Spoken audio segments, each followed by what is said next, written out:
Assalamualaikum warahmatullahi. Bismillahirrahmanirrahim. Alhamdulillahirabbil alamin. Nahmaduhu wa nasta'inuhu wa nastaghfiruh.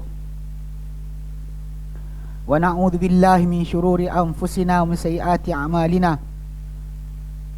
May yahdihillahu fala mudilla lahu wa may yudlilhu fala hadiya lahu. Asyhadu an la ilaha illallah wa asyhadu anna Muhammadan abduhu wa rasuluh. Allahumma salli ala Muhammad wa ala ali Muhammad kama sallaita ala Ibrahim wa ala ali Ibrahim wa barik ala Muhammad wa ala ali Muhammad kama barakta ala Ibrahim wa ala ali Ibrahim fil alamin innaka Hamidum Majid. Rabbi shrah li sadri wa yassir li amri wahlul 'uqdatam min lisani yafqahu qawli. Amma ba'. Alhamdulillah, kita bersyukur kepada Allah Subhanahu wa taala kita berkumpul lagi. InsyaAllah hari ini menyambung kelas pengajian kita. Ini berkenaan dengan fiqh muyassar yang kita dalam tajuk hari itu yang terakhir sekali kita bincangkan. Kita sampai kepada bahagian berkenaan dengan okey, jazakallah khair. Dibuat mangkuk saja je. Kita sampai last kali kepada bahagian berkenaan dengan orang-orang yang diharamkan akan keimamannya.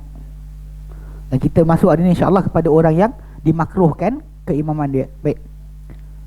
Okay, jadi hari itu kali terakhir kita bahaskan itu okey.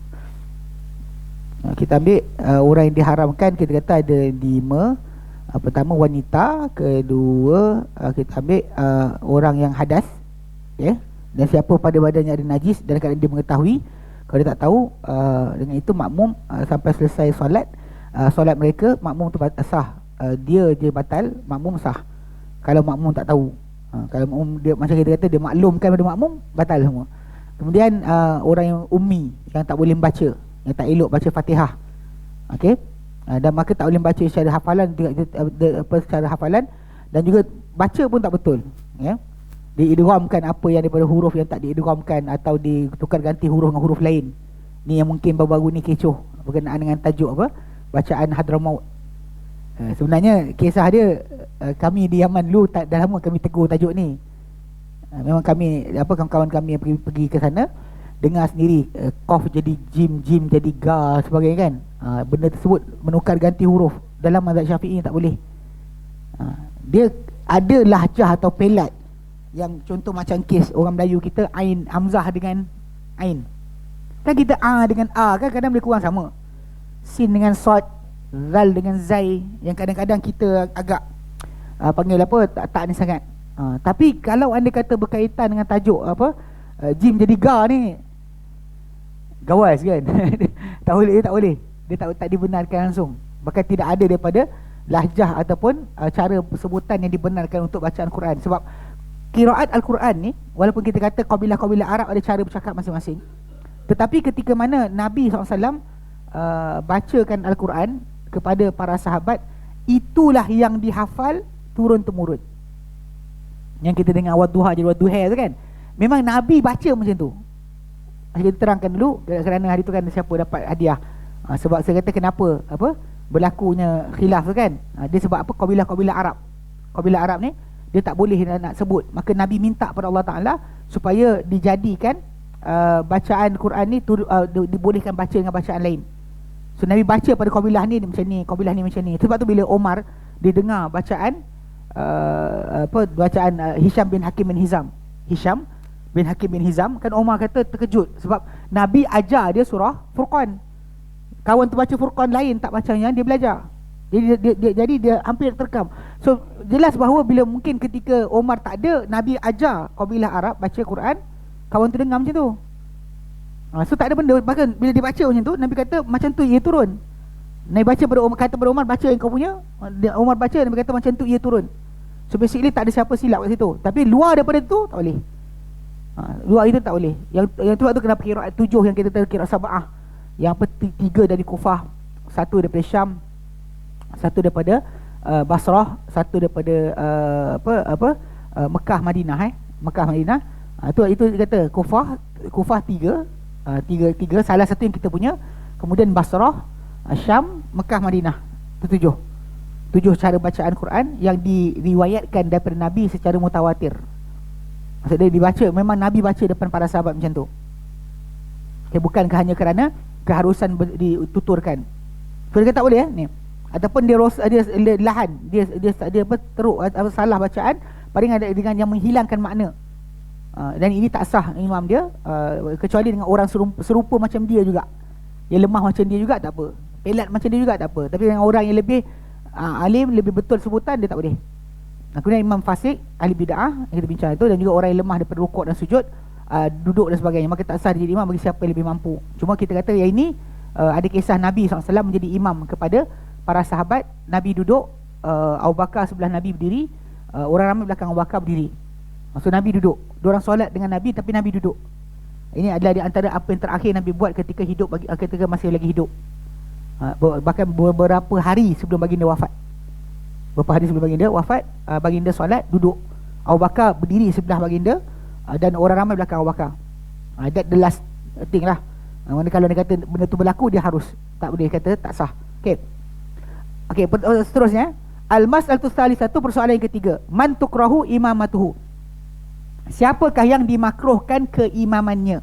Mana dia jadi imam, jadi makruh.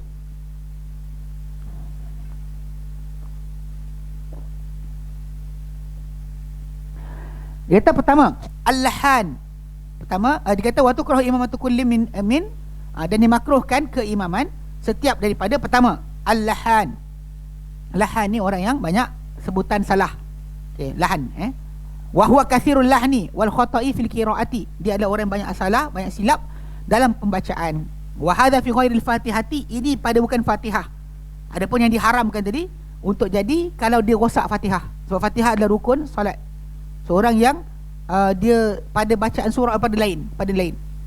Ni ada kadang-kadang kita tengok Rahman jenis Rahman. Ni pelak budak kecil. Ar-Rahman ni Rahim kan. Rahman, dia tak sebut Rahman, dia Rahman. Dia kecil, tak di tune, maka tak boleh. Tapi sebenarnya kalau dah besar pun boleh.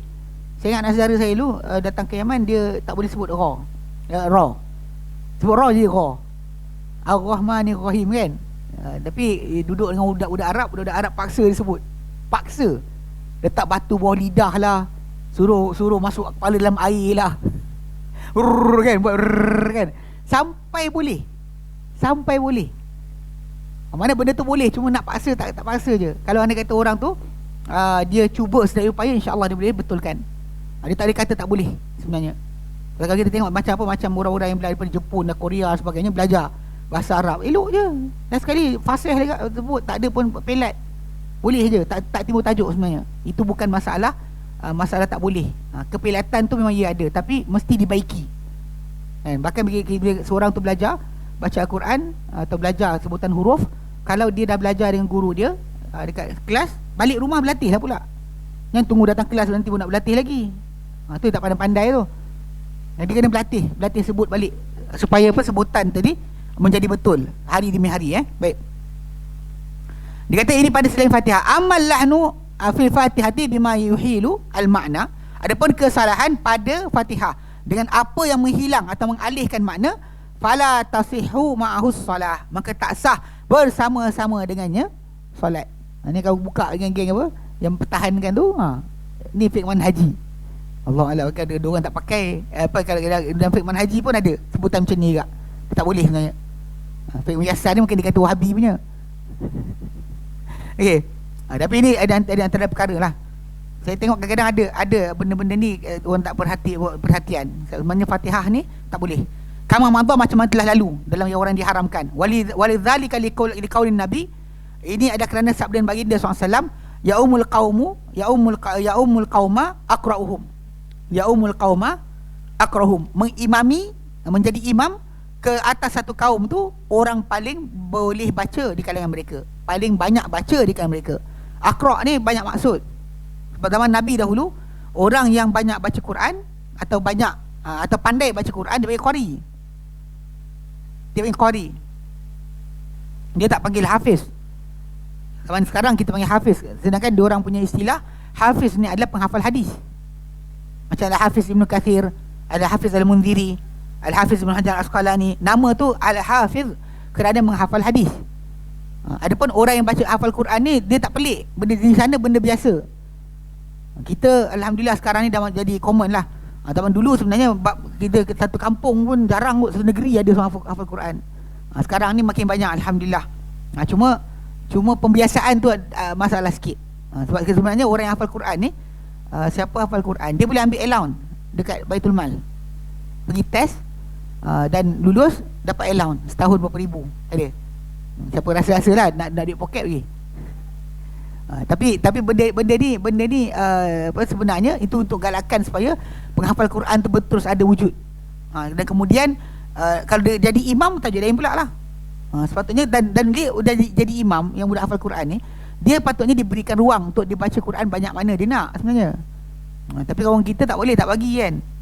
Dia bagi sikit-sikit kan. Jadi payah sikit nak murajaah tu payah. Kesian dia orang. Ala kuliah lah, kadang-kadang pakcik-pakcik pun tak larat dah berdiri. Tapi kalau tak berdiri pun boleh duduk sebenarnya. Okey, terpulang dah. Tapi ala kuliah, okay. Jadi maksud dia orang paling qari. Jadi sebutan al-aqra ni orang paling betul baca, itu yang kita terjemah. Tapi kalau zaman Nabi dahulu, orang paling banyak baca Quran, banyak hafal Quran. Dia panggil qari. Aqra'ukum li kitabillah. Okey. Kedua yang dimakruhkan juga, man amma qauman wa hum lahu karihun. Sesiapa yang mengimami satu kaum, jadi imam pada satu kaum, sedangkan mereka terhadapnya benci, tak suka. Ini kita pandai sendirilah, tengok kaum tak suka awak, janganlah nonong ke depan ni kan. Tak kira, biarlah saya dah dilantik oleh Jabatan Agama Islam, walau Jabatan Islam nanti awak. Kita kena faham Maksud dia, kalau dia kata orang menyampah, dan Jabatan Islam pun kena ambil kira kat situ jugalah. Tak boleh kita paksa push juga, kena jadikan dia sebagainya. Pasal dia tak boleh.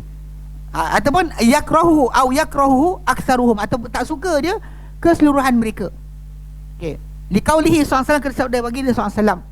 Sabda baginda sallallahu alaihi wasallam, salasatun la tartafi'u salatuhum fawqa ru'usihim shibra.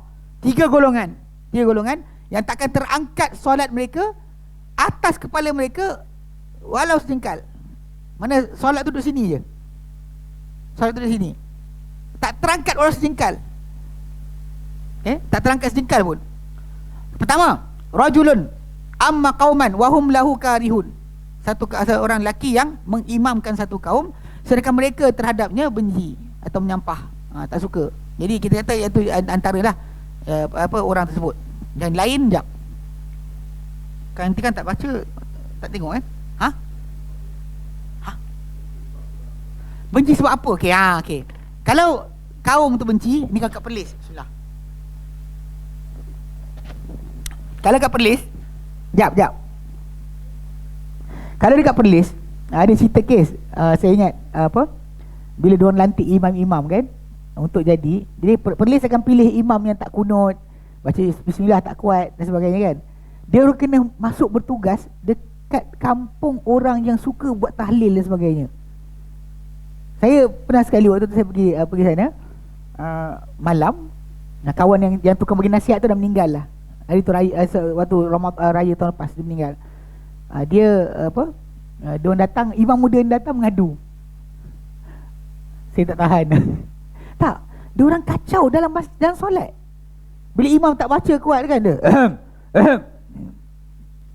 batal lah, solat batal lah. Ni semua yang tak belajar ni batal kan.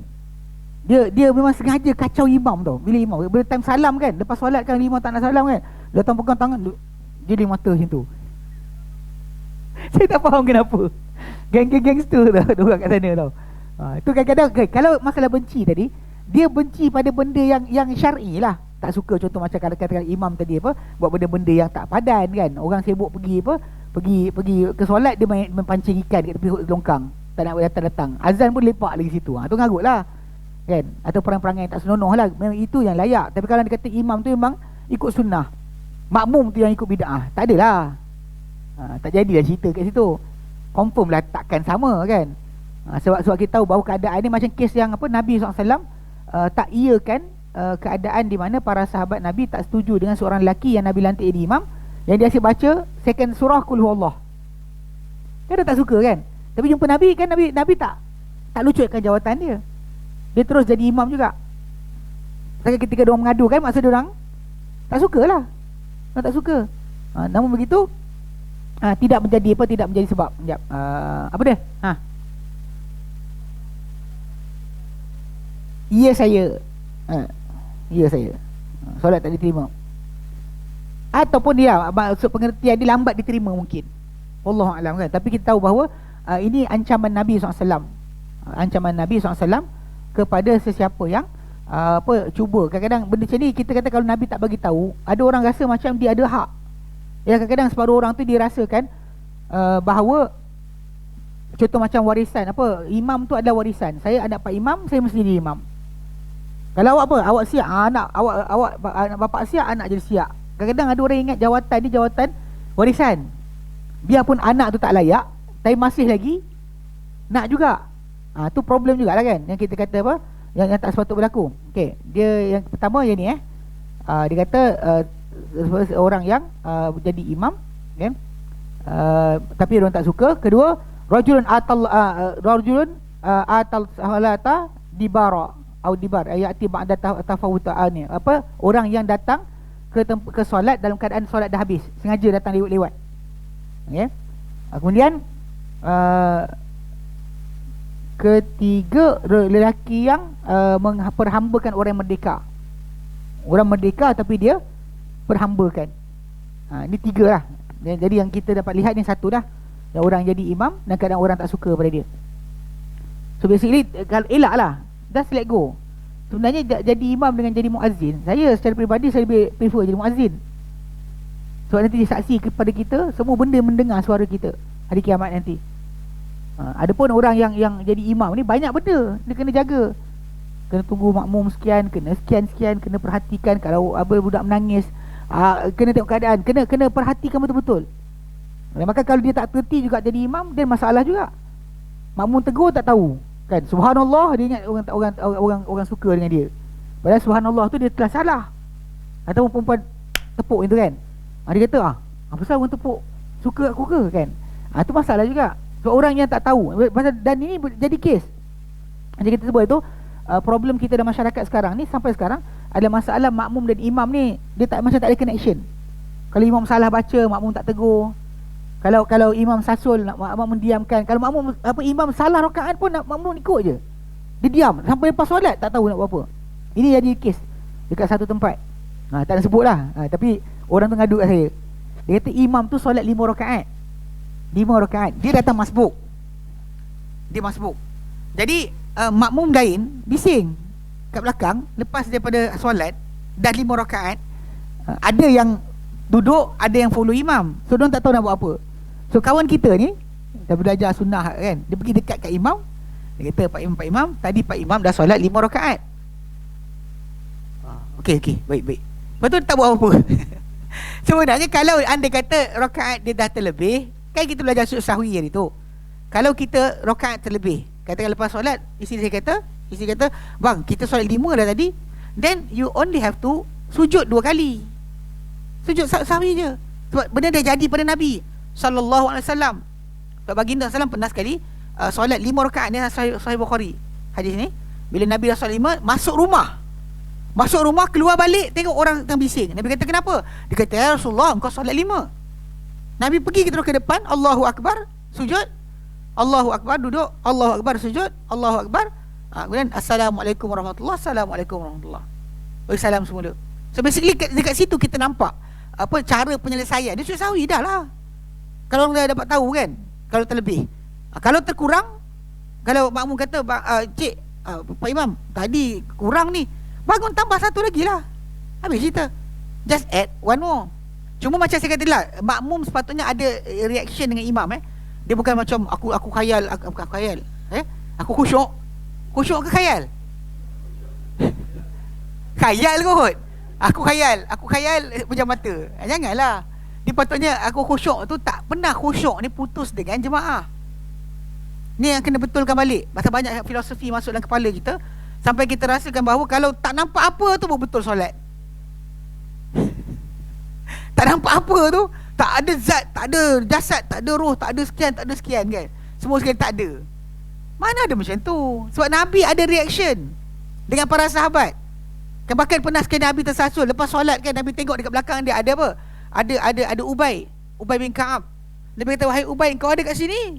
Dia kata, ya Rasulullah, aku ada. Kenapa kau tak tegur aku tadi? Macam Nabi sangkut baca, dia ada tapi dia tak tegur. Nampak tak? Nabi arahkan dia kata tegur lain kali. Basically dekat situ kita belajar berkenaan masalah connection imam dan makmum tak boleh putus. Dia bukan macam imam lantakkan, makmum pun dia khusyuk lah kan. Dia kena sedar, you actually attentive. Khusyuk itu maksud dia attentif dengan apa kita buat. Sedar kita rasa diperhatikan Allah Ta'ala, kita sedar kita buat apa, satu persatu. Tak ada merewang kepala kita pergi ke mana-ke-mana. Kadang ada orang diajar apa untuk khusyuk ni apa, bayang Kaabah. Dia bayang Kaabah. Ni macam dia apa, geng-geng Abu Sangkar daripada Indonesia. Diorang punya program untuk khusyuk solat RM400. RM400. ESQ nak nangis RM1,400. Ambil kau. Lagi mahal kan. Jadi diorang buat program-program macam tu. Jadi dia datang kat Malaysia, try buat solat khusyuk RM400. Tak laku. Turun RM40. Turun ke RM40 pun tak laku juga. Tapi dia punya style yang Abu Sangkar ni, dia suruh bayang cahaya. Bayang cahaya meliputi seluruh badan, cahaya. Dia bayang cahaya. Lepas tu kadang kalau kita jenis yang suka tanya kan, merah ke putih? Faham tak? Sebab tu jangan cuba bayang-bayangkan apa. Just feel, rasa Allah Ta'ala perhatikan kita. Rasa kita ada macam ada CCTV that looking kepada kita. Rasa diperhatikan. Itu maksud sebenar khusyuk. Kita bukan maksud tak ada langsung hubungan dengan luar. Tak ada langsung apa jadi kat sini. Tak ada. Mesti ada, masih lagi attentif. Sebab tu kenapa Nabi sebut tentang masalah apa, binatang yang boleh dibunuh dalam solat. Kalau orang tu khusyuk sangat, tak nampak apa, datang ular gigit dia, macam mana? Ular kena jengking, Nabi benarkan bunuh dalam solat. So basically kena faham betul ni konsep sebenar. Bukan maksudnya dia diamkan, buat tak tahu je. Pasal dia makmum dengan imam, mesti ada hubungan. Imam kena attentif apa yang makmum tegur, dan makmum kena attentif dengan apa imam buat. Supaya dia tahu imam silap ke tidak. Kan kalau imam bangun kan, dia tak tahu macam mana. Sujud sekali saja ke? Sujud sekali saja. Dan makmum semua khusyuk, tak seorang tak sedar. Seorang pun tak sedar. Itu masalah lah. Tapi punca sebenarnya bukan tak sedar, tak reti cara nak tegur. Dia cakap tak apa ke tegur, nanti orang kata apa pula. Saya ingat sekali dekat area rumah kita orang, dekat seksi 10 tu.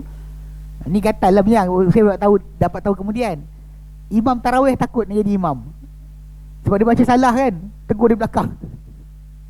Tak, saya tegur, bukan saya tegur, pasal dia sasul, dia sangkut, dia saya betulkan lah, sambung. Lepas tu dia kat depan kan, dia cakap dengan jemaah, saya tak nak jadi imam sini, saya takut lah ada orang punya hafal.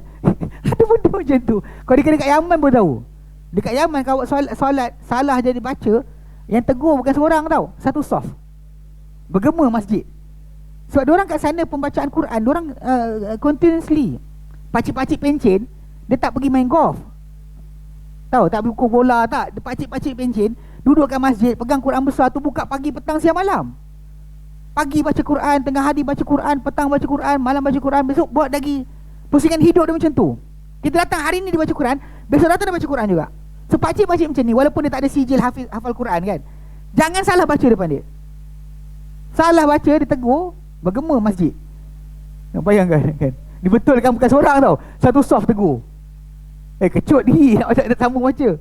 Ini kadang-kadang benda kena faham lah. Kat Malaysia kita kadang tak nak jadi imam sebab tu. Padahal kita salah baca, sangkut, lalu sekali qul huwallahu ahad. nak selesaikan solat, nak macam mana? Okay, so faham Okay, baik. Demikian juga dia kata. Yang ketiga, yang makruh juga, man yukhfi ba'dal huruf. Orang yang sesiapa yang menyembunyikan sebagian huruf, wala yafsah, tidak fasih. Ini yang saya sebut tadi kan, yang kes ain atau hamzah.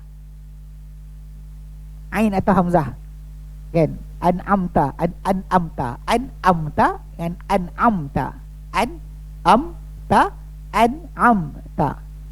Kadang-kadang pada orang Melayu kita bab ni memang ni sikit lah. Orang Melayu kita buat ain kita memang bukan fail. Saya dah cakap pasal dia ke makhraj lebih kurang kan. Hamzah, ha, ain, ha, ghin, kha kan, dia sampai ujung. So makruh satu satu lorong, kita kadang-kadang gagal untuk membezakan. Kadang-kadang terlampau sangat pun tak sedap juga. Iya kanak bodoh. Iya. Kanak okay, dia tekan sampai macam sikit. Oh masalah juga. So basically memang kita yang mana orang Asia ni memang agak ni sikit lah bab ni. Bab sin sod, sin dengan sod, sa dengan sin, zai dengan zal. Itu kadang-kadang sebagian orang dia kurang sikit prihatin. Berkenaan. Kalau kita suruh dia keluar daripada baca, kadang-kadang dia betul. So sebut dia betul. Tapi tengah baca tu dia langgar. Dia langgar jalan je kan. Dia tak perasan. So yang ni pun makruh lah dia kata. Wa kata man yukarriru ba'dal huruf. Demikian juga orang yang mengulang-ulang sebagian huruf. Kal fa. Macam dia fa fala dia bukan fa dia. Falamma dia macam tu. Dia yang ada gigi lah, tak ada gigi dia jadi falamma. Pak Iza kan. Kadang-kadang kita dengar. Saya perasan kan, almarhum bapak saya tu, dia ada buku kecil tau. Buku ni dalam ni ada mentera. Time dia jadi polis hutan tu, dia ambil daripada ni lah pak ni lah, pak cik tu lah. Dia tulis tarikh apa pantun dia, apa mentera dia ambil daripada pak cik tu, untuk apa. Jadi dalam tulisan tu saya ada baca lah yang terlipa. Ayat Quran mana ada pa. Rupanya pak cik tu yang datang baca kat dia tu, pak cik tu pelat. Gigi tak ada, Pak Iza. Pak Iza Pak Iza pula. Fa. Siapa ada gigi adalah bunyi. Kalau tak ada gigi bunyi fa kan. Jadi ala kuliah bunyi orang yang fa. Al-fa kal fa. Orang yang fa dia sebut fayah. Alladhi yukarriru fa wa tam. Yang yukarriru tak. Kan dia sebut ta tu tak dia banyak kali. Wa ghairihi dan selain mereka berdua. Wa dzalika min ajli ziyaratil harfi fil qiraati. Itu demi kerana penambahan atau bertambahnya huruf pada bacaan. Dalam bacaan tu huruf dah bertambah. Asalnya fa hanya satu jadi fa jadi dua. Tapi ini masih makruh bukan haram. Tapi kes Fatihah tadi masalah. Kalau Fatihah dia macam tu rosak, maka tak boleh. Dia tak sepatutnya unless dia bersama dengan orang macam dia. Jadi macam orang sengau dengan orang sengau, tak apa. Yang sengau dengan orang sengau. Kalau orang betul dengan orang sengau tak boleh. Orang sengau jadi imam pada orang betul, tak boleh. Orang betul jadi imam orang sengau boleh. Betul. Dia kali kau kata ejek pula kan. Tapi benda tu memang orang sengau lah, macam mana? Okey. Ada soalan ni? Tak ada soalan. Al-mas'alatur rabi'atu. Persoalan yang keempat. Maudi'ul imami minal ma'mumin. Kedudukan imam daripada makmumin atau makmumain makmumain. Dia actually kedudukan imam pada atau dari dua makmum ataupun makmum yang ramai. As-sunnatu, sunnahnya adalah taqaddumul imami 'alal makmumain. Hendaklah berduduk kedudukan depan imam ni, mendahului atau duduk depan pada dua makmum. Fayaqifuna khalfal imami idza kanu ithnain fa akthar. Lalu makmum ni al-makmumin lalu mereka makmum tadi akan berdiri di belakang imam bila mereka adalah lebih dua orang ataupun lebih. Tu umur maksud dia macam ni. Kalau sekiranya imam tu dengan makmum dua orang saja, so kedudukan dia sebelah menyebelah macam ni. Kalau sekiranya makmum tu dah dua orang atau lebih, makmum duduk belakang, imam duduk depan. Itu kedudukan yang betul. Kalau berdua macam tu. Tapi perempuan tengah-tengah. Baru ni ada semalam kot, pagi tadi ada video, ada orang hantar berkenaan dengan tajuk. Tapi soalan dia lain. Soalan dia kes budak-budak perempuan tu, telekung dia tu tak besar tutup tangan, so dia ada lengan. So dia kata sah ke solat ni? Saya kata kenapa? Dia kata kan nampak badan. Saya kata nampak badan kalau ketat. Adapun kalau baju macam baju kurung ke sebagainya, benda tu boleh solat, tak ada larangan pun. Saya kata yang tak boleh nampak warna kulit, ketat kan, ataupun singkat. Jadi itu yang tak boleh jadi keadaan. Maksudnya kalau sekian perempuan tu boleh berdiri depan mahram, bukan mahram, orang bukan mahram dia, dan tak ada salah dia berdiri kat situ, ya, itu perkara yang sah, boleh solat. Kalau dia berdiri depan orang yang bukan mahram dan tak boleh duduk situ, haram dia duduk, dan maksudnya pakaian tak cukup, pakaian dia tak sah untuk bawa solat. Itu simple je. Cuba ketika dia tunjukkan cerita tu, rasanya budak tahfiz Quran kot.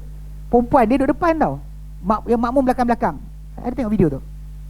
So, kita tak nak tayang sini, kata tayang sini jadi macam pula. So jadi diorang start solat, tapi rupanya start solat budak perempuan ni bising. Saya tayang sikit lah. Tak tayang diorang lah, saya tayang apa, bagi dengar je.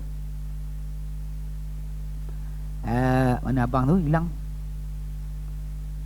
Kadang orang tanya soalan pelik-pelik ni kan, kita tak ingat lah dekat mana. Okey. Bunyi dia.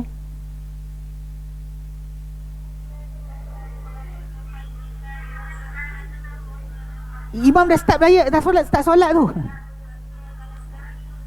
Tengok baca Fatihah, belakang tu lagi. Biasa kat sini tak buat kan? Macam tu.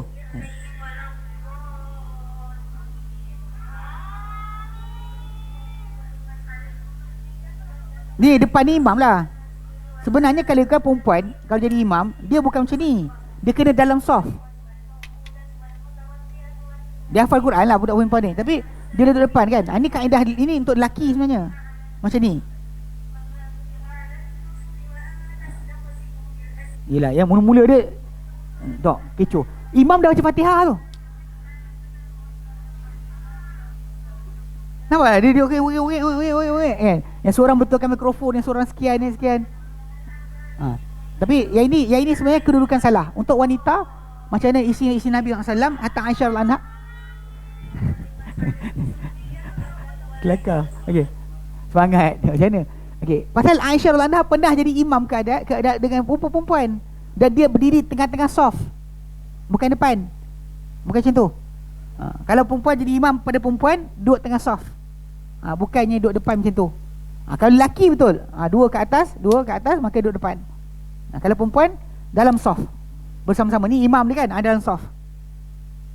Dalam soft. Tapi tahu? Selari dah. Selari dah.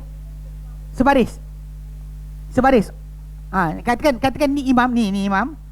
Ni. Macam tu. Tengah-tengah. Macam tu. Tambah lagi. Panjang sikit. Banyak.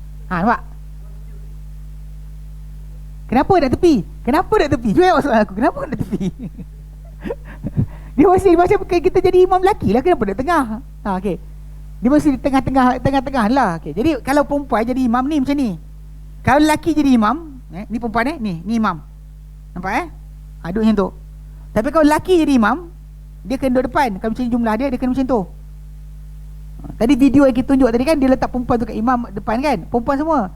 Tapi semua budak perempuan dekat belakang. Macam tu.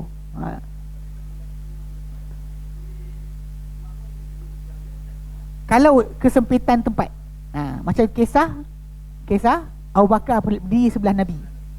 Nabi duduk, Abu Bakar sebelah Nabi berdiri, orang ramai belakang Abu Bakar. Itu kisah yang berlaku lah. Kalau keperluan ada. Tak ada keperluan tak boleh lah. Seronok je impi imam kan. Orang dah datang lambat. Hari Jumaat, lepas tu pergi mana? Pergi sebelah imam. Taji dia orang ni kan. Dia datang lambat dia macam nak soft depan lah kan. Tengok semua orang tak ada langkah soft masuk depan, pergi sebelah imam. Orang kena terkajang lah. Orang ke masjid ni kena terkajang. Baik. Okay, jadi maksud dia li'annahu SAW kena baginda SAW kana idza qama ila salati taqaddama. Baginda dahulu SAW bila baginda berdiri kepada solat, baginda akan mara ke depan. Wa qama ashabuhu khalfahu, dan akan berdiri sahabat-sahabat baginda di belakang baginda sallallahu alaihi wasallam. Okey. Wali Muslimin wa Abi Daud, dan juga kerana hadis Imam Muslim dan Abi Daud. Anna Jabir radhiyallahu anhu wa Jabbaran, dan Jabbar dua orang radhiyallahu anhuma, dua orang sahabat waqafa ahaduhuma an yaminihi sallallahu wal akharu an yasarihi.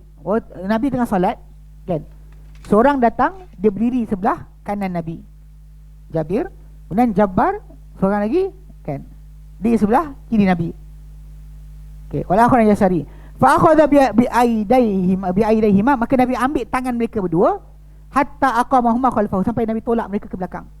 Ini antara dalil bahawa memang orang yang solat membetulkan saf tidak menjadi masalah.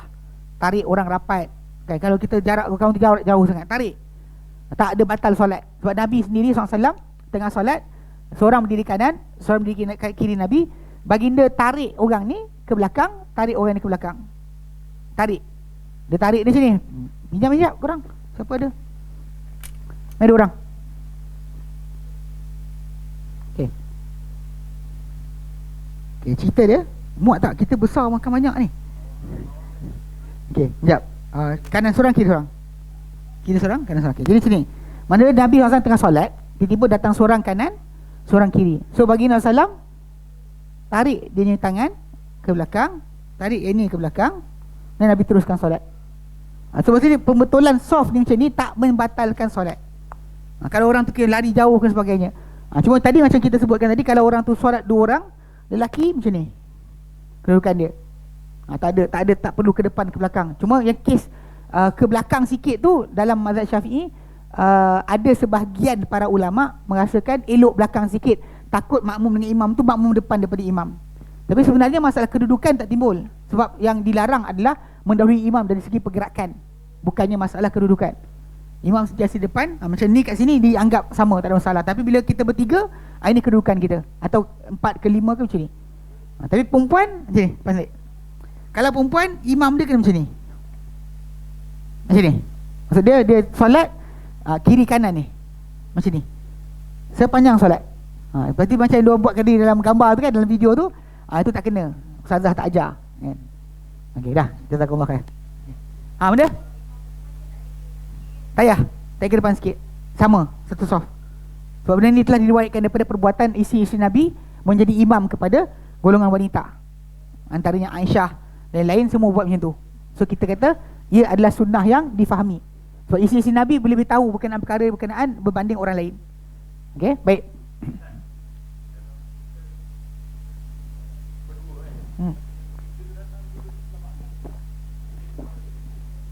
Imam kena tolak juga, tolak ke belakang.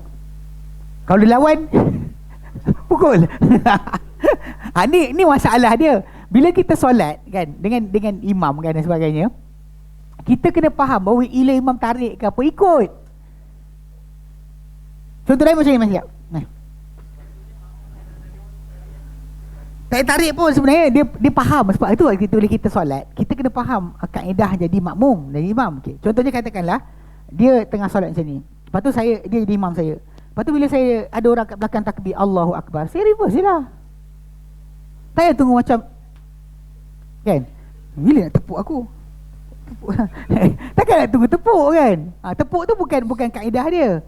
Dan kalau contoh macam ni kan, macam kes tadi, dia tarik, dia tarik je, tolak imam makmum ke belakang. Pasal itu cara betul. Kadang dia kata orang tersebut macam ni kan, katakan apa, abang kita dia okay, kan, saya terus belakang je lah.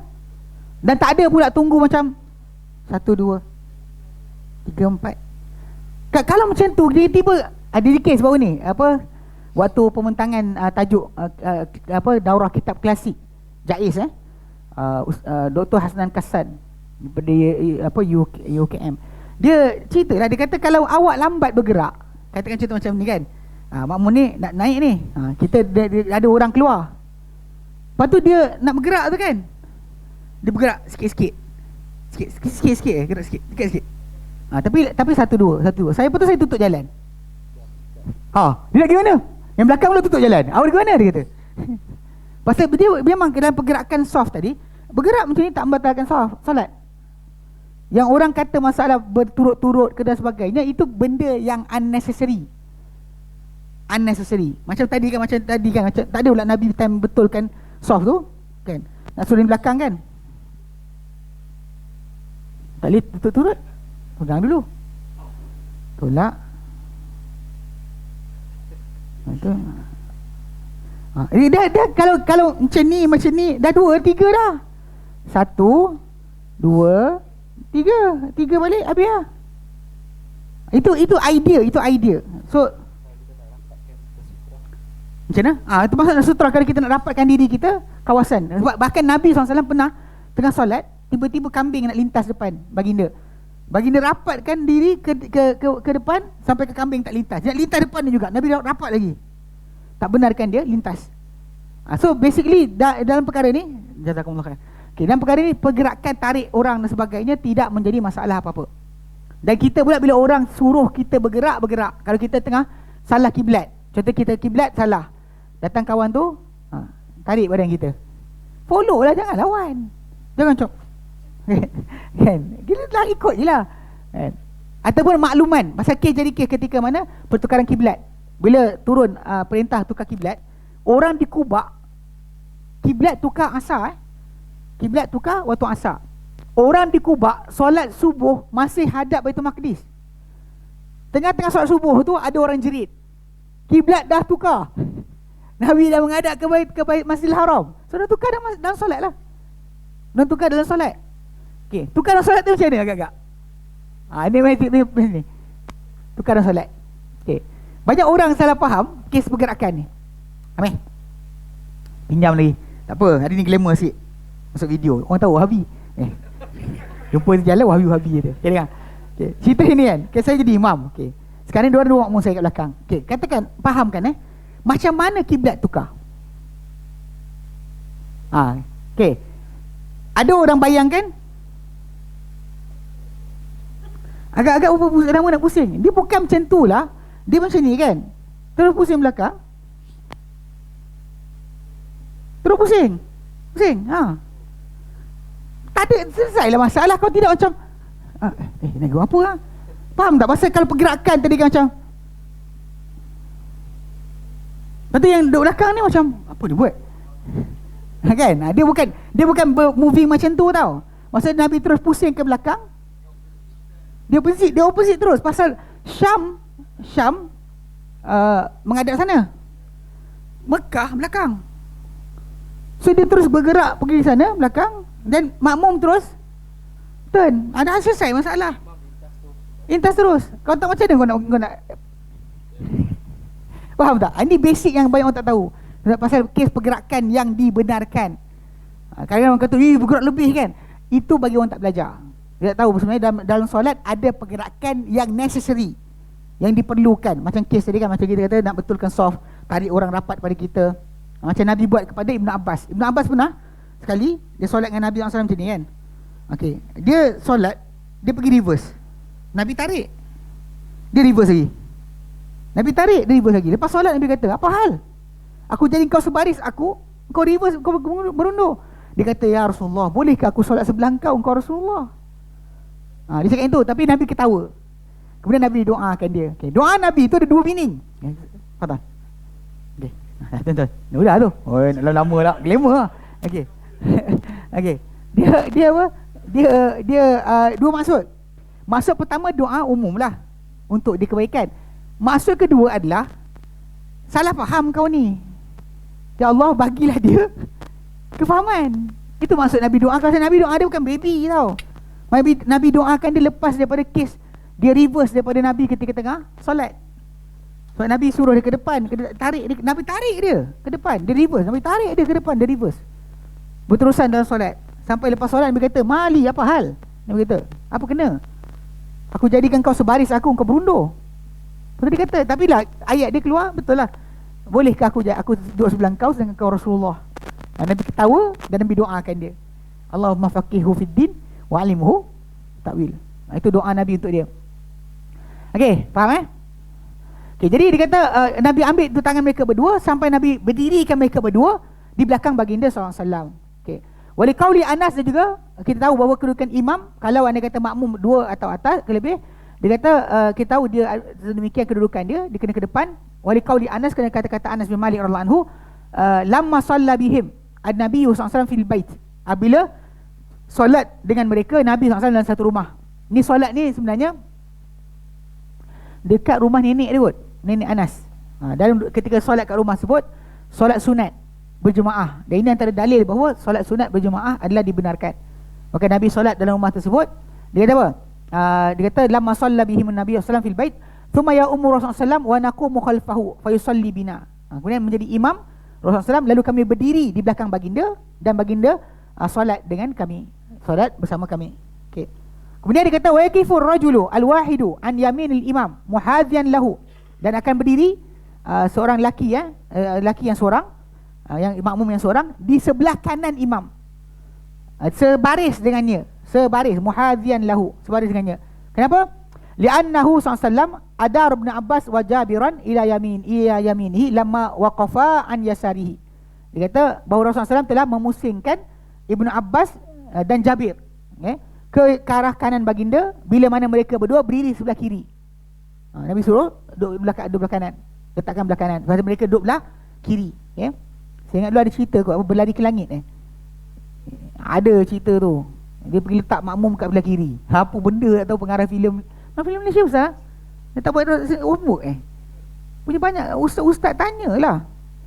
Dia boleh tak letak makmum belah kiri, lelaki.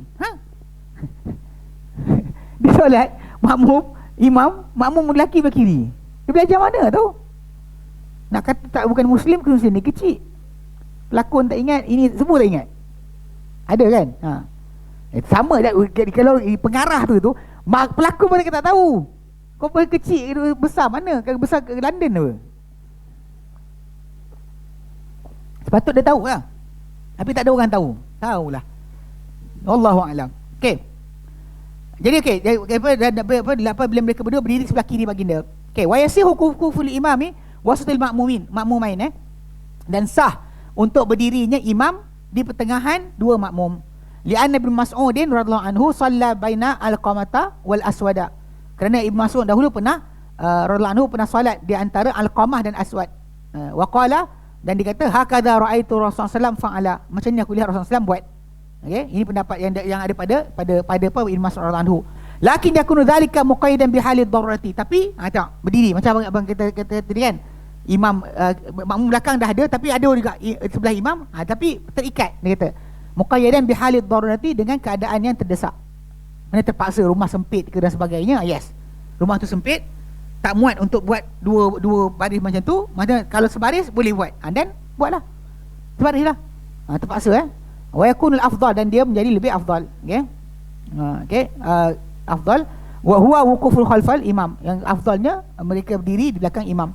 Wa takun nisa, dan menjadi wanita khalfa sufufir rijal, berada atau terjadi di belakang saf-saf lelaki. Li hadis Anas radhiyallahu anhu, kena hadis Anas radhiyallahu anhu, dia kata safaftu ana wal yatim wara'ahu wal ajuz min wara'ina. Dia kata berbaris aku dan anak yatim belakang Nabi, dan belakang kami wanita tua, nenek dia belakang kami. Ajuz tu nenek dia, wanita tua di belakang kami. Mana Rasulullah, dua anak yatim belakang Rasulullah, aku dan anak yatim seorang, belakang kami perempuan. So Nabi letakkan macam tu. Okey. Al-masalatul khamisatu, persoalan yang kelima. Ma yatahammaluhu al-imamu anil ma'mum. Apakah yang ditanggung oleh imam daripada makmum? Ini banyak kes, pasal kes kita lihat setengah makmum dia lambat rukuk, lambat sujud sebab takut tak cukup bacaan, macam Fatihah dan sebagainya. Lalu dia berdiri lama menunggu sampai selesai, kemudian baru nak turun ikut imam. Ini kena faham. So bila kita berimam dengan seorang imam, kita makmum di imam, ada benda yang kita buat ataupun kita silap buat, imam boleh tanggung. Contoh macam kata kes adalah macam kes orang yang bacaan Quran dia tak elok, tapi solat belakang orang yang bacaan Quran dia elok, tak ada masalah, solat dia sah. Okay? Tak ada timbul tajuk masalah kat situ, memang dia punya solat adalah sah. Okay? Dia kata wa yatahammalul imamu 'anil ma'mum al-qira'ata fi salatil jahriyati. Dia kata akan menanggung imam bagi pihak makmum bacaan dalam solat yang nyaring. Itu solat maghrib, isyak dan subuh. Okay. Kenapa? Li hadis Abu Hurairah radhiyallahu anhu marfu'an. Okay. Kerana hadis Abu Hurairah radhiyallahu anhu yang marfu' marfu'an dalam ini dalam Sahih Muslim. Okey. Bila imam kata imam dijadikan untuk diikuti. Inna majun ilal imam yu'tamma bihi. Imam dijadikan untuk diikuti. Idza qara'a idza kabbara fakabbiru. Bila takbir kamu takbir. Wa idza qala ghairil maghdubi alaihim faqulu amin. Ghairil maghdubi alaihim waladdallin faqulu amin. Idza kabbara wa raka'a fakabbiru warka'u. Bila dia takbir dia rukuk, kamu takbir kamu rukuk. Ini tertib kita follow imam. Ini mungkin kita terangkan. Kemudian dia kata kat situ ujung hadis tu, wa idza qara'a fa ansitu. Bila imam baca kamu kena diam. Ya ini jadi kes lah, macam kes bila solat jahriyah ni, bila imam baca nyaring, memang kadang-kadang masalah juga bila kita nak baca, terutama macam Ramadan kan. Bila imam baca kita baca, kita tak ingat bacaan kita sebab sibuk nak dengar imam baca apa. Kemudian pula kalau imam tu sentiasa sangkut, makmum yang belakang ni dia akan struggle nak cepat habis Fatihah, nak dengar imam baca. Kat sini yang para ulama menyatakan sebenarnya madai untuk dia apa bacaan imam dia tak perlu ulang balik. Bahkan dia tak perlu baca Fatihah pun sebenarnya.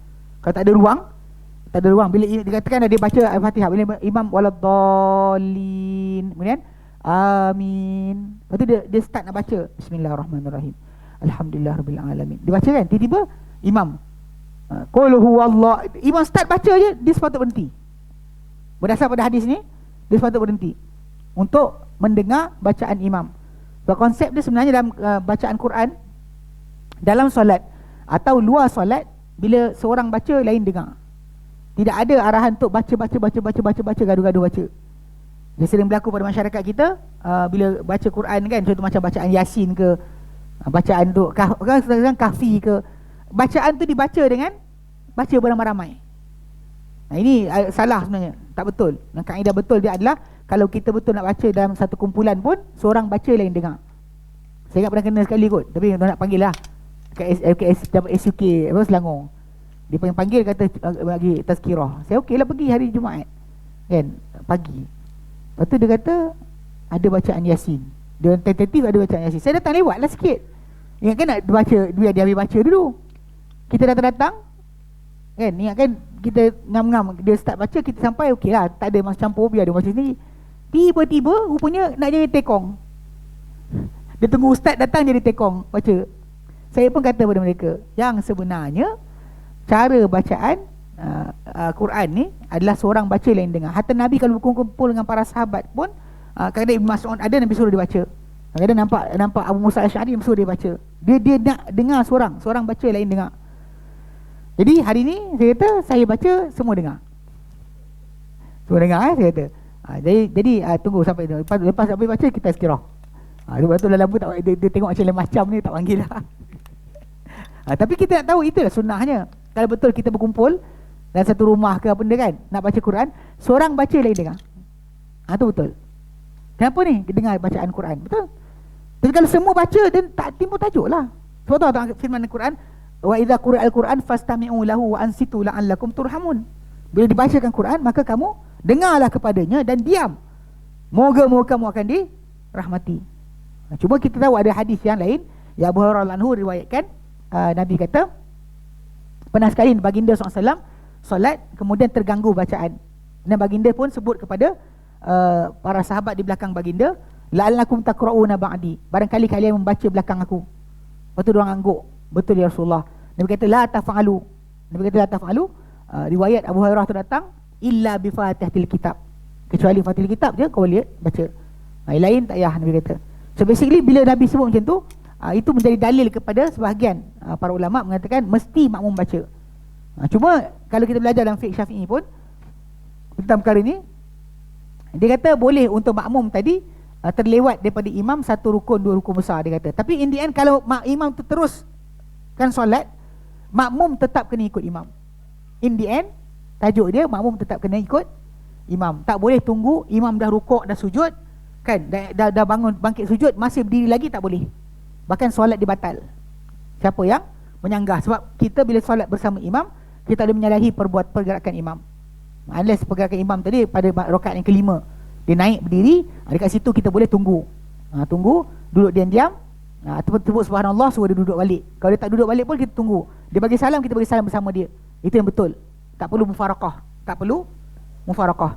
Kita tunggu habis solat, kita bagi tahu kat dia, Pak Imam, tadi Pak Imam dah lebih 5 rakaat. Imam pun bila dengar macam tu patut apa? Sujud sahwi saja. Ya, sujud sahwi saja. Baik. Dia kata wa idza qara'an situ wali qaulihi sallallahu, dan juga kenapa kita kata imam tanggung bacaan makmum ni, kerana sabda baginda sallallahu, mangkan lahu imam faqira'atu lahu qira'ah. Barang siapa yang ada imam, maka bacaan imam tu untuknya adalah bacaan. Cuma hadis ni kalau tak silap saya dihasankanlah. Setengah para ulama dhaifkan. Okey. Dia kata amma fi sirriyati fa inal imam la yatahammalu qira'ata fatihati anil makmum. Adapun ketika solat sirriyah, solat yang bacaan perlahan, maka imam tidak menanggung akan bacaan Fatihah bagi pihak makmum. Tetapi ada tapi dia. Still kisah yang sama. Dikatakan boleh terus baca Kalau imam dah rukuk, kita baca tak habis, kita baca Fatihah slow 40 km sejam. Alhamdulillahi Rabbil Alamin. Slow gila kan. Imam dah Allahu Akbar, Ar-Rahmanir Rahim, Sami Allahu liman hamidah.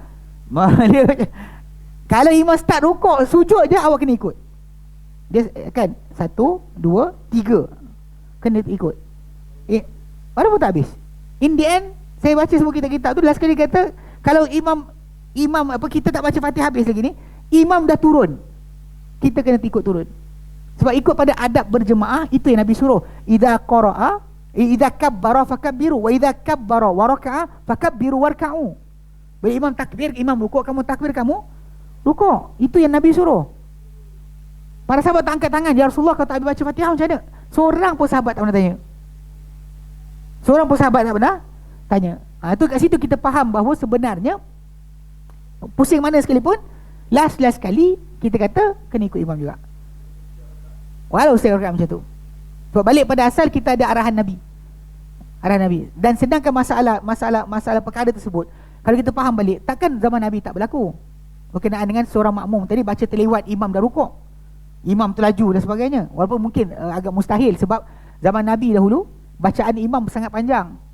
Panjang tak panjang bacaan Nabi. Contoh Zuhur, ni dalam Sahih Muslim, Nabi takbir Allahu Akbar. Tuan-tuan boleh bayang masjid Nabi bakit, nampak? Okey, bakit. Bayangkan sahabat tu kata apa? Nabi Allahu Akbar, takbiratul ihram, diorang pergi ke bakit. Kawasan tu kawasan kubur dan kawasan sampah dulu asalnya. Kubur ni dekat dengan sampah. So diorang buang air, datang balik, Nabi tak rukuk lagi dari rakaat pertama. Tak rukuk lagi, rakaat pertama tak rukuk lagi. Zaman kita ni banyak kurang sebenarnya bacaan. Masa saya katalah bacaan. Sebab tu ada Syekh Jibrin Hafizahullah, dia buat karangan berkenaan tajuk masalah fiqh kan, himpunan fiqh. Dia kata sebenarnya kalau ikutkan qiyam Ramadan ni, sekurang-kurangnya jangan kurang 1 jam, dia kata. Tapi kita nak buat macam tu lari ya makmum kan. Tapi bahkan dia kata at least kalau sekurang-kurangnya kena buat baca paling kurang 2 muka, 2 line, 2 muka. 2 muka untuk 1 rakaat. Itu konsep yang nak fahamkan lah. Cuma saya tak force. Cuma nak fahamkan zaman kita ni yang terjadi imam ni rukuk, makmum tak boleh baca tu, zaman kita biasa berlaku. Zaman Nabi tak jadi. Payah nak jadi. Sebab apa? Sebab diorang baca panjang. Diorang baca panjang-panjang. So tak, mustahil lah tak sempat. Mustahil tidak sempat. Zaman kita memang kadang-kadang imam baca pendek. Saya sampai sekarang tak puas hati dengan apa? Surah rumah saya. Dah pergi-pergi kan. Okay. Dia azan kan? Azan Allah, okay. Habis dia apa? La ilaha illallah, azan kan. Saya ambil uduk, start kereta, sampai dekat surau, dah rakaat kedua. Sampai sekarang saya buat hati. Mungkin pasal surah dia pakai baca pendek sangat. Dia baca surah pendek sangat. Dia pakcik-pakcik tu kan, mungkin nak kerja, nak apa sebagainya, dia cepat-cepat sangat. Semua. Oh.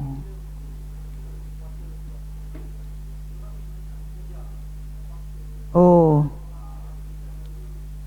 Okay, abang kita bagi tahu dah. Banyak AJK ni apa, nama apa, orang pejabat. Jadi dia nak kejar waktu sekolah sebagainya. Itulah. Sampai-sampai dah. Sampai-sampai dah. Allahumma nasbun hadid. Tapi dah kuduk dah.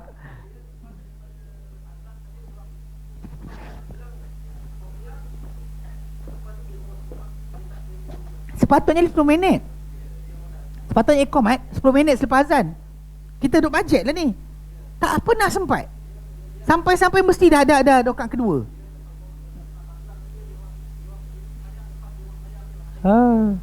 Ingat laju dah buat kita. Pun tak sampai lagi. Okay, faham sikit Okay, adapun apa pada yang sembunyi sebenarnya dia kata kat sini imam tidak menanggung. Tapi sebenarnya balik pada asal, ya. Sebab kes dia, bila kita masbuk, contoh tuan-tuan masbuk, datang-datang imam Allahu Akbar, kita rukuk, tak sempat baca Fatihah kan? Dapat tak rakaat? Dapat. Awak tak baca pun. Dia dapat apa? Dia pasal ini masbuk. Ini muafiq. Masbuk muafiq. Ini istilah kita. Istilah kita baik sebut. Sedangkan benda berkenaan tidak perlu kepada. Pasal bayangkan kalau kita kata makmum kena habis baca Fatihah, bayangkan macam mana jemaah jadi. Yang ini rukuk, ini i'tidal, ini sujud, ini bangun, ini duduk, ini berdiri. Macam mana jadi jemaah tadi rosaklah. Sebab kita tak pernah ada gambaran jemaah sedemikian. So semua kena ikut imam. Okey, baik. Persoalan ke-6, wallahu a'lam. Okey, perbuatan mendahului imam.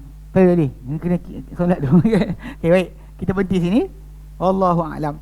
Okey, insya-Allah kita sambung pada minggu akan datang. Ada soalan? Nampak bincang sungguh-sungguh. Ingat kita sembang ke depan ni, sembang belakang juga. Ada soalan? Tak ada? Abang kita kata perempuan, nak marah-marah dia. Kan saya cakap dah. Okay, ala kulihal, okay. Jadi insyaAllah kita akan teruskan lagi kemudian. Memang kita kata tajuk-tajuk ni penting pasal makmum. Yang saya perhatikan antara benda yang penting, yang sekarang kita kena praktik. Bila kita ikut imam dalam berjemaah, tolong jangan bergerak selagi imam tak habis Allahu Akbar. Banyak orang imam tak habis dia terkejun dah. Dia sepatutnya Allahu Akbar, barulah Allahu Akbar.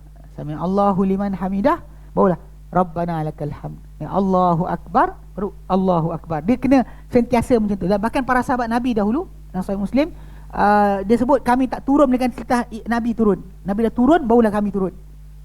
Itu benda yang tertib yang saya perhatikan. Kadang-kadang orang belajar sunnah pun tak nampak lagi bab tu.